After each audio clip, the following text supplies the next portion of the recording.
There's one kind of opinion I'd be very afraid to express publicly. If someone I knew to be both a domain expert and a reasonable person proposed an idea that sounded preposterous, I'd be very reluctant to say that will never work. Anyone who has studied the history of ideas, and especially the history of science, knows that's how big things start. Someone proposes an idea that sounds crazy. Most people dismiss it, then it gradually takes over the world.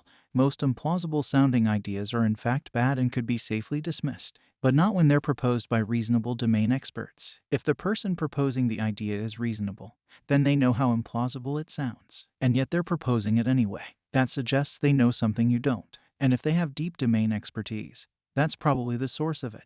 Such ideas are not merely unsafe to dismiss, but disproportionately likely to be interesting. When the average person proposes an implausible sounding idea, its implausibility is evidence of their incompetence. But when a reasonable domain expert does it, the situation is reversed. There's something like an efficient market here. On average, the ideas that seem craziest will, if correct, have the biggest effect. So if you can eliminate the theory that the person proposing an implausible sounding idea is incompetent, its implausibility switches from evidence that it's boring to evidence that it's exciting.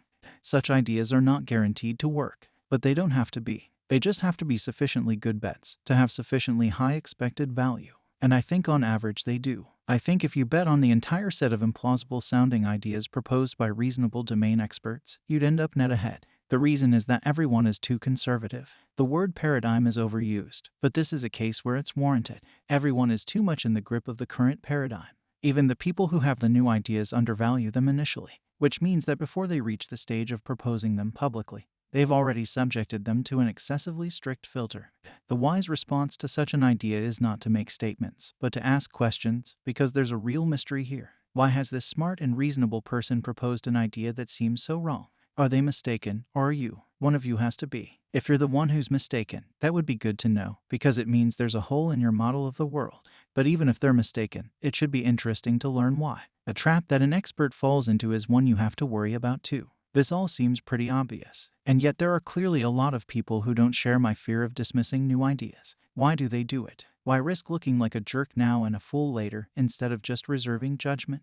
One reason they do it is envy. If you propose a radical new idea and it succeeds, your reputation will increase proportionally. Some people would be envious if that happened, and this potential envy propagates back into a conviction that you must be wrong. Another reason people dismiss new ideas is that it's an easy way to seem sophisticated. When a new idea first emerges, it usually seems pretty feeble. It's a mere hatchling. Received wisdom is a full-grown eagle by comparison, so it's easy to launch a devastating attack on a new idea.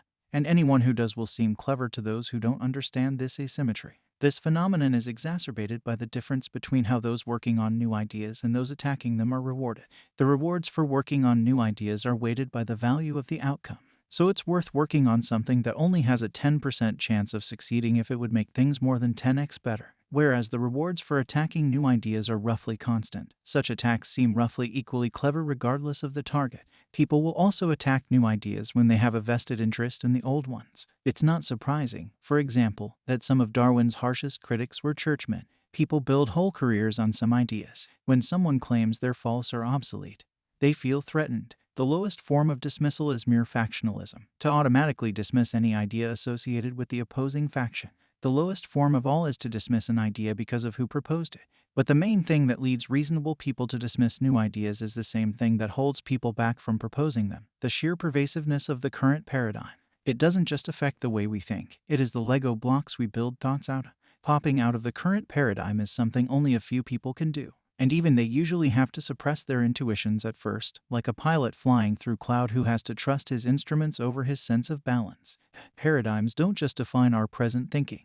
They also vacuum up the trail of crumbs that led to them, making our standards for new ideas impossibly high. The current paradigm seems so perfect to us, its offspring, that we imagine it must have been accepted completely as soon as it was discovered. That whatever the church thought of the heliocentric model, astronomers must have been convinced as soon as Copernicus proposed it. Far, in fact, from it. Copernicus published the heliocentric model in 1532. But it wasn't till the mid-17th century that the balance of scientific opinion shifted in its favor. Few understand how feeble new ideas look when they first appear. So if you want to have new ideas yourself, one of the most valuable things you can do is to learn what they look like when they're born. Read about how new ideas happened, and try to get yourself into the heads of people at the time. How did things look to them when the new idea was only half finished, and even the person who had it was only half convinced it was right? But you don't have to stop at history. You can observe big new ideas being born all around you right now. Just look for a reasonable domain expert proposing something that sounds wrong.